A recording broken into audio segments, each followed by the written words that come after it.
कि इस बिल में अच्छाई नाम की तो कोई दूर दूर तक चीज है नहीं, बल्कि ये देश के करोड़ों किसानों के डेथ वारंट पे साइन करने का काम मोदी सरकार ने किया है। ये बात हम लोग पहले दिन से कह रहे हैं जब ये काला कानून पार्लियामेंट के अंदर लाया गया। अब लाया किसके लिए गया है? बार बार आपको ये कहा जाता है साहब ये किसानों के हित में बिल लाया गया है, किसानों के हित में बिल लाया गया है, करोड़ों किसानों के फायदे के लिए बिल लाया गया। पहली बात तो भैया देश के किस किसान संगठन ने आपको ये कहा था कि ये फायदे वाला बिल लेके आइए, हमारा फायदा कीजिए? आपने आपदा में अवसर तलाशा, चोरी चुपके चोर दरवाजे से ये बिल पास किया गया जब पूरे देश में लॉकडाउन लगा हुआ था, जिस वक्त दुनिया की सबसे बड़ी महामारी हिंदुस्तान में आई हुई थी और कोरोना के संकट से देश जूझ रहा था। प्रधानमंत्री जी ने आपदा में अवसर तलाशा और 5 जून को पार्लियामेंट में चर्चा कराए बगैर, पार्लियामेंट में बिल लाए बगैर अध्यादेश के जरिए यह बिल पास किया गया। ये तीनों काला कानून संसद में चर्चा किए बगैर अध्यादेश के जरिए पारित किया गया 5 जून। और आज मैं आपके सामने खुलासा करना चाहता हूं, जो आपसे बार बार कहा जाता है ये करोड़ों किसानों के हित में बिल लाया गया है, दरअसल ये बिल अडानी और अंबानी के हित में लाया गया है। 2 मालिक हैं मोदी सरकार के, एक अडानी और दूसरे अंबानी। उन्हीं के इशारे पर, उन्हीं के कहने पर, उन्हीं के फायदे के लिए बिल लाया गया। ये 5 कंपनियां हैं। 2017-18 में लगभग 2.5 साल पहले इन 5 कंपनियों के लिए लगभग 100 एकड़ जमीन का लैंड यूज चेंज करने की एप्लीकेशन दी गई। यानी भूमि परिवर्तन का उपयोग संबंधी एक एप्लीकेशन दिया गया कि भूमि के उपयोग को परिवर्तित किया जाए, हम इसको एग्रीकल्चर के लिए इस्तेमाल करना चाहते हैं, वहां पर भंडारण के लिए इस्तेमाल करना चाहते हैं, कोल्ड स्टोरेज बनाने के लिए इस्तेमाल करना चाहते हैं। ये इस 100 एकड़ जमीन के लिए एप्लीकेशन दी गई। किसके द्वारा? अडानी के द्वारा। किसको दिया गया? हरियाणा के मुख्यमंत्री, हरियाणा की सरकार खट्टर, मनोहर लाल खट्टर जी की सरकार ने 2.5 साल पहले इस एप्लीकेशन को रिजेक्ट कर दिया। यह सुनने में आपको बहुत अच्छा लग रहा होगा कि वाह कितनी साहस की सरकार है। इसने तो 100 एकड़ जमीन अडानी को देने से मना कर दिया, उसका लैंड यूज चेंज करने से मना कर दिया। लेकिन ऐसा नहीं हुआ।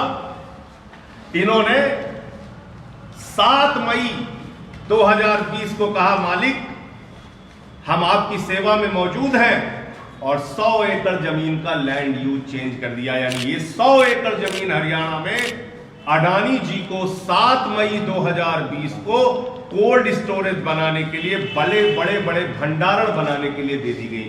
7 मई 2020 को, ये तारीखें याद रखिएगा, 7 मई 2020 को।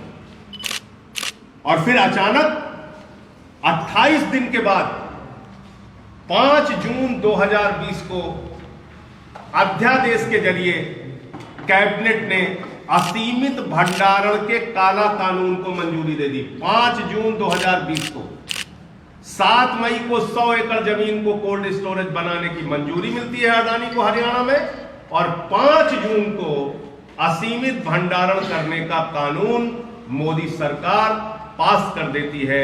इसका मतलब साफ है, ये बिल देश के करोड़ों किसानों के लिए नहीं बल्कि अडानी के लिए बनाया गया है। यह अडानी के लिए बिल बनाया गया है, अंबानी के लिए बिल बनाया गया है। और बार बार मैं कह रहा हूं, एमएसपी की गारंटी नाम का तीनों कानून में कहीं कोई जिक्र नहीं। आप कहते हैं प्रधानमंत्री जी ने भाषण दे दिया, आप मान लीजिए। अरे भाई, प्रधानमंत्री जी ने तो कहा था 2 करोड़ रोजगार देंगे, बाद में कह दिया जुमला था। प्रधानमंत्री जी ने कहा था 15 लाख हर खाते में देंगे, बाद में कह दिया जुमला था। प्रधानमंत्री जी ने कह दिया जीएसटी से देश में दूसरी आजादी मिल जाएगी, और आज राज्यों का शेयर नहीं दे पा रहे हैं। प्रधानमंत्री जी ने कहा था नोटबंदी से देश की तकदीर बदल जाएगी, देश की अर्थव्यवस्था बर्बाद हो गई। Make in India, startup India, दुनिया भर का कैसा कैसा इंडिया बनाने की बात प्रधानमंत्री जी ने अपने भाषणों में की, लेकिन भाषण से एमएसपी नहीं मिलती, कानून से एमएसपी मिलती है। और बड़ी अजीब सरकार है। असीमित भंडारण किसान नहीं मांग रहा, कॉन्ट्रैक्ट खेती किसान नहीं मांग रहा, उसको कानून में लाएंगे।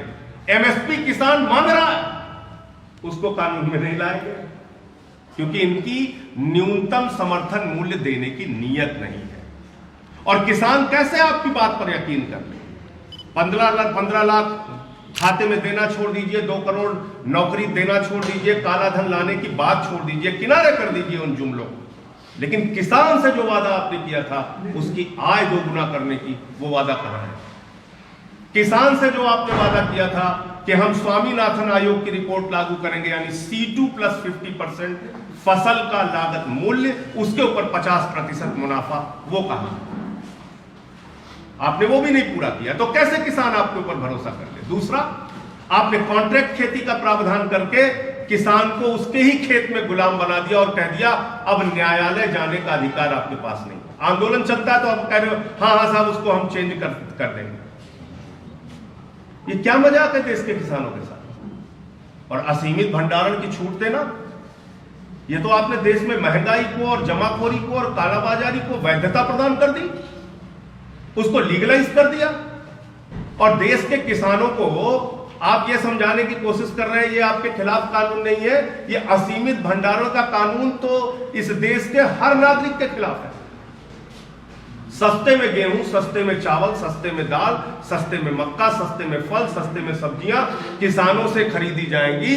उसका असीमित भंडारण अडानी के द्वारा ऐसे बड़े बड़े स्टोरेज में हरियाणा से लेके पूरे देश में किया जाएगा, और जब बाजार में उसी सामान की कमी हो जाएगी तो महंगे दामों पर बेचा जाएगा। यानी मोदी सरकार ने महंगाई, जमाखोरी, कालाबाजारी को वैधता प्रदान कर दी। और आप कहते हैं ये किसान के खिलाफ नहीं है? ये तो हर नागरिक के खिलाफ है। 50 रुपए किलो आलू हो गई हिंदुस्तान में, महंगाई आसमान छू रहा है। और उस समय जब महंगाई आसमान छू रही है, आप किसानों पर लाठियां चलवा रहे हैं, उनको आतंकवादी कहते हैं। ये सबसे ज्यादा दुर्भाग्यपूर्ण बात है कि आज उन अन्नदाताओं को आतंकवादी कहा जा रहा है जो हमारा आपका पेट भरते हैं। देश के प्रधानमंत्री से लेके एक विधायक हो, सांसद हो, मंत्री हो, उसका परिवार हो, सब आज अन्नदाता का दिया हुआ खाते हैं। अरे कुत्ते भी जिसका दिया हुआ खाते हैं उसके प्रति वफादार होते हैं। जो अन्नदाता का दिया हुआ खाते हैं आज उनको आतंकवादी कह रहे हैं। आप फैसला कीजिए उनकी श्रेणी क्या है, वो कैसे लोग जो हमारे देश के अन्नदाता को आतंकवादी कह रहे हैं, क्या आपको तय करना होगा।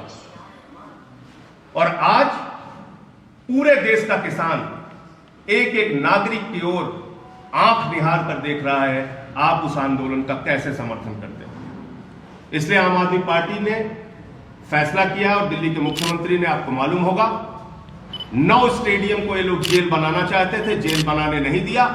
उसके बाद से केजरीवाल को हाउस अरेस्ट कर लिया। केजरीवाल जी के घर पे धरना चलाए हुए हैं, तमाम हमारे मंत्रियों का घेराव कर रहे हैं, विधायकों का घेराव कर रहे हैं, मारपीट हिंसा कर रहे हैं। क्यों? सिर्फ एक कारण, किसान के लिए जेल नहीं बनने दिया केजरीवाल जी। तो हम किसान को जेल में नहीं रखेंगे, हम किसान के सेवादार बनके, उनके सेवक बनके, उनके साथी बनके उनके साथ खड़े होंगे, क्योंकि हम अन्नदाता का दिया हुआ खाते हैं, उनका एहसान हमारे ऊपर है।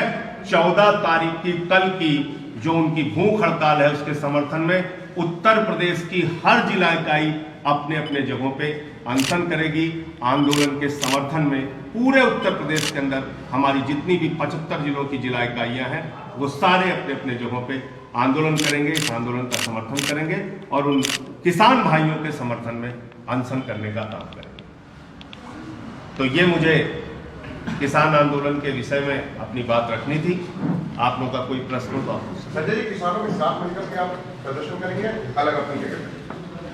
देखिए, किसान संगठनों का सीधा तौर पे कहना है कि कोई भी राजनीतिक दल हमारे आंदोलन में झंडा, बैनर, टोपी लेके ना आए तो हम उस मर्यादा का पालन करेंगे और जहां संभव होगा उनके साथ हम शामिल भी होंगे और अपने स्तर पे भी हम उनके आंदोलन का समर्थन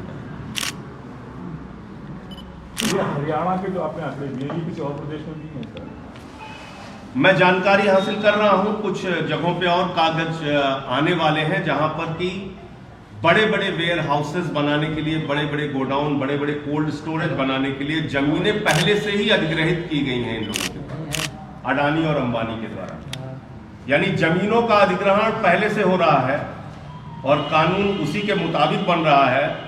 तो आप समझ सकते हैं कि दाल में कुछ काला नहीं है, पूरी की पूरी दाल काली है, पूरी की पूरी दाल काली है। ये इन्हीं पूंजीपतियों के चंदे से चुनाव लड़ते हैं, इन्हीं के दम पे सरकार बनाते हैं और सरकार बनने के बाद उन्हीं की गुलामी करते हैं और किसानों को आतंकवादी कहते हैं। आप उस किसान को आतंकवादी कह रहे हैं जिसका बेटा सीमा पर शहीद हो गया, सुखबीर सिंह, बेटा भारत माता की रक्षा के लिए सीमा पर शहीद हो रहा है, पिता धरती माता की रक्षा के लिए सिंघू बॉर्डर पे आंदोलन कर रहा है। शहीद आजम भगत सिंह ने क्या सिर्फ पंजाब के लिए अपनी शहादत दी थी?